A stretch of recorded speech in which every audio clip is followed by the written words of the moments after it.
conflicting mass vaccination.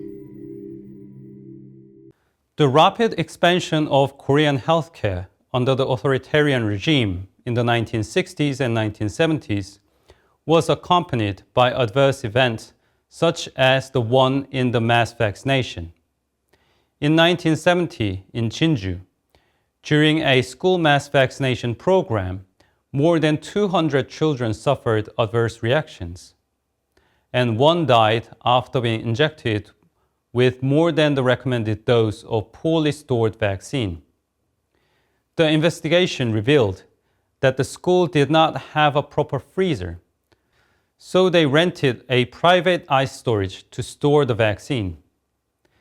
Despite the large-scale vaccination campaign, the cold chain, a key device for maintaining the quality of the vaccine, was not maintained. Also determined that the school nurse, who injected more than the required dose of 0.5 cc when 0.1 cc should have been given to students under 10, was also at fault.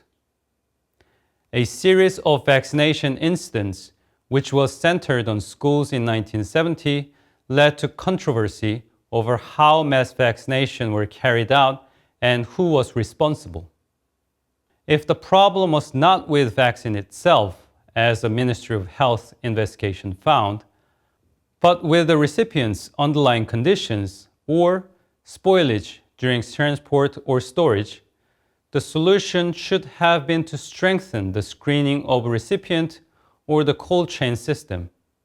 However, as the Jinju case showed, vaccination in schools was carried out by just 2 health center staff with little supervision, and over 5,000 students in a single day. The investigation found that the health center worker had to vaccinate 830 people for an hour. In principle, when vaccinating, doctors or nurses should screen out people with contraindications, such as those with fevers or other underlying medical conditions.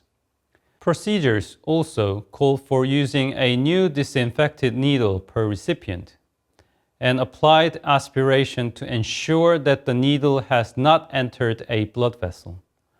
But in the field where 800 people had to be vaccinated within an hour, it was impossible to ensure that these precautions were followed. As a result, although primary responsibility of mass vaccination was on the state, it was the frontline healthcare workers who were held responsible for the accident. In particular, school nurses who began to be deployed in school in 1961 became the main conductor of mass vaccinations in schools. Yet, there was no legal basis for this practice in the legislation. In law, the administration of vaccinations by school nurses constituted the unlicensed practice of medicine and was prohibited by Article 25 of the Medical Service Act. But this was tacitly condoned since it was difficult for each school to employ a school doctor to carry out the vaccination. The position of school nurses was further destabilized in 1969 when the Ministry of Health issued a ruling that school nurses could only administer vaccination under the direction of a school doctor. This led to a mass boycott of vaccinations by school nurses and a subsequent backlash from the school nurses who actually administered the vaccinations and from parents. The government amended the School Health Act in 1977 to recognize the legal status of in-school vaccinations by school nurses. But this led to another conflict with other medical professions, doctors and nurses who had a financial interest in vaccination. Vaccine adverse reactions. The most controversial vaccine of the 1970s was DPT, a combination to protect against diphtheria, tetanus, and pertussis. Developed in the 1940s, DPT had been used in Korea since 1958. Of these, diphtheria and tetanus used toxoid vaccines, which process the toxin produced by the bacteria, removing the toxicity but leaving the antigenic properties. Pertussis used whole cell killed vaccine. Since it used the whole cell, the pertussis part of the vaccine was known to cause frequent side effects. In Korea, the first case of death from DPT vaccination was reported in Seoul in 1971. The Korean Pediatric Society and local Doctors Association launched a joint investigation. Doctors said they would refuse to administer DPT unless the government took action.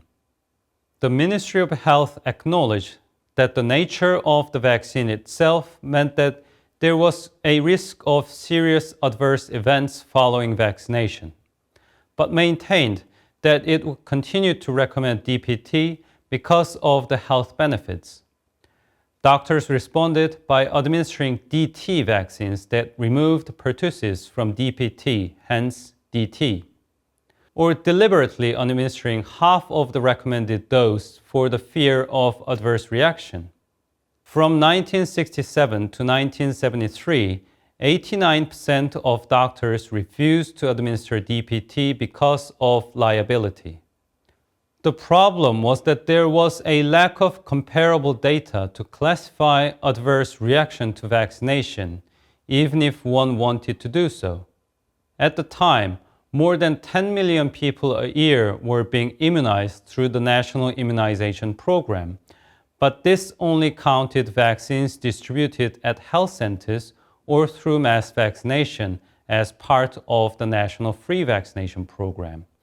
It did not include voluntary vaccinations, which were done individually by parents at private clinics at their own expenses. If you include them all, a huge number of vaccines were being administered across the country. Medical disputes, especially over vaccination, became a major reason for doctors' reluctance to administer vaccines. As the private healthcare market developed and people became increasingly concerned with their own consumer right, adverse events were increasingly turned into lawsuits. The medical culture in which doctors had absolute authority in the clinic was also changing. In the absence of clear guidelines for the management and countermeasures against adverse events, most healthcare providers were exposed not only to financial compensation, but also to criminal liability if serious adverse events occurred. In 1976, the death of a child after receiving a cholera vaccine led to litigation, culminating in a 1977 Supreme Court ruling that recognized a causal link between vaccination and death. The first time a death following vaccination had been directly attributed to the vaccine. Medical associations and the Pediatric Society argued that individual doctors should not be held liable for adverse events caused by vaccination, and that the state should be held liable. As vaccination was in effect a state business that doctors were mere executioner was entrusted to carry out, they cited the example of Japan, which, after experiencing several adverse vaccine events, amended its Immunization Act in 1976 to provide a legal basis for compensation at the state level for those who suffered illness, disability, or death as a result of being vaccinated under the National Immunization Program.